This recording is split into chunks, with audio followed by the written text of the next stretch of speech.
Halo anak-anak, selamat pagi. Salam berjumpa kembali dengan Ibu dalam pembelajaran bahasa Indonesia.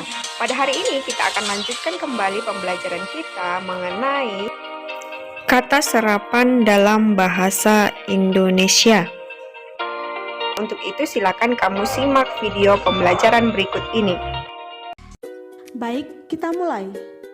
Arti dari kata serapan adalah kata yang diserap dari bahasa asing yang telah diintegrasikan ke bentuk bahasa yang telah diterima pemakaiannya secara umum.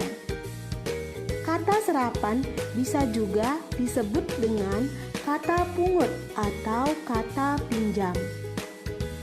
Pada kata ini, menurut KBBI atau Kamus Besar Bahasa Indonesia, kata serapan adalah kata yang diserap dari bahasa lain berdasarkan kaidah bahasa penerima. Nah, perhatikan ya, bahwa kata serapan tersebut adalah kata yang berasal dari bahasa lain yang pasti di luar dari bahasa Indonesia. Kata tersebut kita pinjam dan kita pakai. Di dalam KBBI tertulis jelas bahwa kata serapan berasal dari bahasa lain yang pasti berasal dari di luar bahasa Indonesia. Entah bahasa Arab, bahasa Belanda, atau bahasa Inggris. Nah, bahasa-bahasa tersebut kita pakai, kita pinjam, kita pungut berdasarkan kaidah bahasa si penerima. Siapa si penerima? Si penerima adalah kita sebagai pengguna. Berdasarkan asalnya, bahasa Indonesia menyerap banyak kata dari bahasa-bahasa lain, terutama yang pernah berhubungan langsung dengan Nusantara, baik melalui perdagangan, penjajahan, maupun karena perkembangan ilmu pengetahuan. Nah, inilah asal muasal mengapa bahasa Indonesia kaya akan kosakata, karena adanya proses penyerapan yang dilakukan dalam hubungan Nusantara, baik dalam perdagangan, penjajahan, maupun perkembangan ilmu pengetahuan.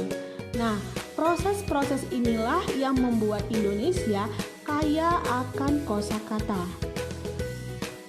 Adapun syarat terbentuknya kata serapan yaitu ada 3 poin penting dalam terbentuknya kata serapan.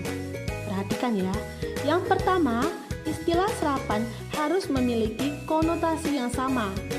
Jadi, poin pentingnya adalah dia harus sama konotasinya. Yang kedua, bahasa yang akan diserap harus disepakati oleh khalayak ramai atau pengguna. Jadi, harus adanya kesepakatan antara negara yang memberikan bahasa dan negara yang memakai bahasa atau negara yang menerima bahasa. Jadi, antara pemberi dan penerima harus memiliki kesepakatan. Boleh nggak ya bahasanya dipakai? Boleh nggak ya bahasanya dipergunakan dalam kehidupan sehari-hari? Nah, inilah kesepakatan yang harus dicapai oleh negara yang memberi maupun negara yang menerima ataupun negara yang memakai. Yang ketiga, bahasa serapan harus lebih simpel dari sinonim yang ada di bahasa Indonesia. Nah, yang menjadi kata kunci pada poin yang ketiga ini adalah lebih simpel. Supaya apa?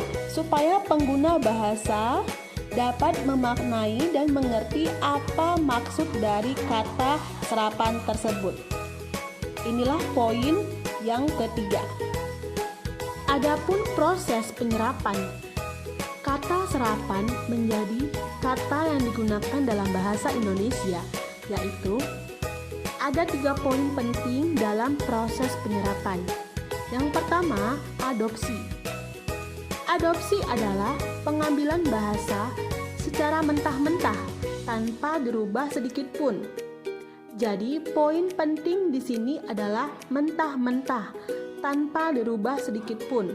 Jadi, kata serapan dari bahasa asing itu dipakai dalam bahasa Indonesia tanpa adanya perubahan sedikit pun. Yang kedua, adaptasi. Adaptasi adalah pengambilan bahasa dengan dirubah tulisan atau lafal. Jadi, poin kedua ini adalah adanya perubahan dalam kata serapan. Apa perubahannya? Perubahannya dalam bentuk tulisan ataupun lafal ataupun pengucapan.